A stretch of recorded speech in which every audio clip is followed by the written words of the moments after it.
สวัส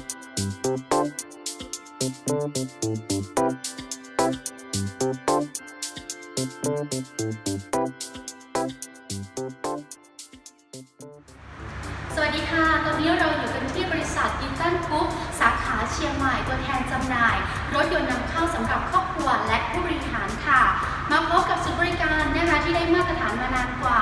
24 ปีค่ะที่พร้อมดูแลเอาใจใส่รถของคุณตลอดการใช้งานค่ะและวันนี้ดิฉันจะพาทุกท่านไปรู้จักกับรถยนต์มิติใหม่ MPV ในปี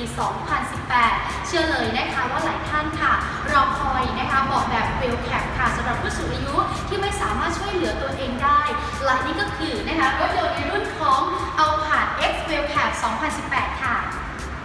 และนี่คือ Alphard X Wellcap 2018 มาพร้อมกับเครื่องยนต์เบนซิน4สูบ DOSC ขนาด 2,500 ซีซี 182 แรงม้าที่ 6,000 รอบต่อนาทีและแรงบิด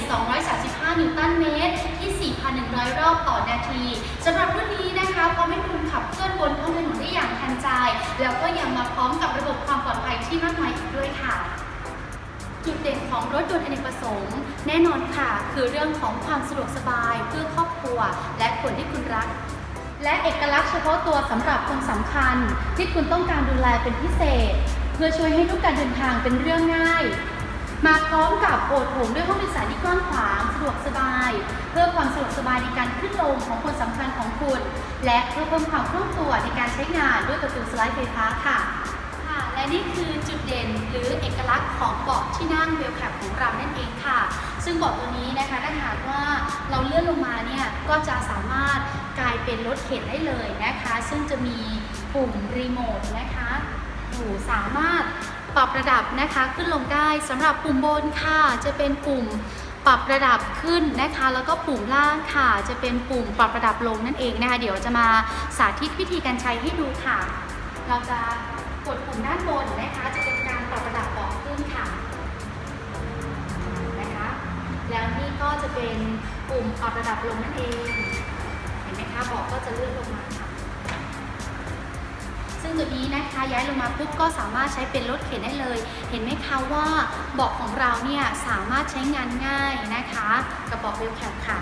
สำหรับท่านใดที่สนใจนะคะสามารถแวะเข้ามาเยี่ยมชมกันได้ที่โชว์รูมของเราบริษัทอีตันกรุ๊ปสาขาเชียงใหม่ตั้งอยู่ที่วงแหวนรอบ 2หลังเซ็นทรัลเฟสติวัลเชียงใหม่ก่อนถึงอุโมงค์4แยกรวมโชคค่ะและนี่ก็เป็นส่วนหนึ่งของนวัตกรรมล่าสุดสำหรับคนรักครอบครัวสำหรับรถรุ่นนี้นะคะ Alphard X Wellcap 2018 ยังมีเทคโนโลยีอีกหลากหลายดังนั้นคุณต้องมาสัมผัสด้วยตัวของคุณเองสำหรับคลิปนี้ต้องลากันไปก่อนสวัสดีค่ะติดต่อสอบถามรายละเอียดเพิ่มเติมโทร 02-789-9998 กด 0 บริการช่วยเหลือฉุกเฉิน 24 ชั่วโมง อีตัน Family Care กด 1 สาขาศรีนครินทร์กด 2 สาขารัชดา กด 3 สาขาเชียงใหม่ และกด 4 สาขาขอนแก่น และท่านยังติดตามข่าวสารของ Eaton Group ได้ผ่านช่องทางโซเชียลมีเดียต่างๆ ทั้งเว็บไซต์ www.eaton-import.com Facebook Fanpage Instagram Line YouTube Channel เพียงพิมพ์คำว่า Eaton Import Group และ Line@ ที่ @Eaton Import Group ค่ะ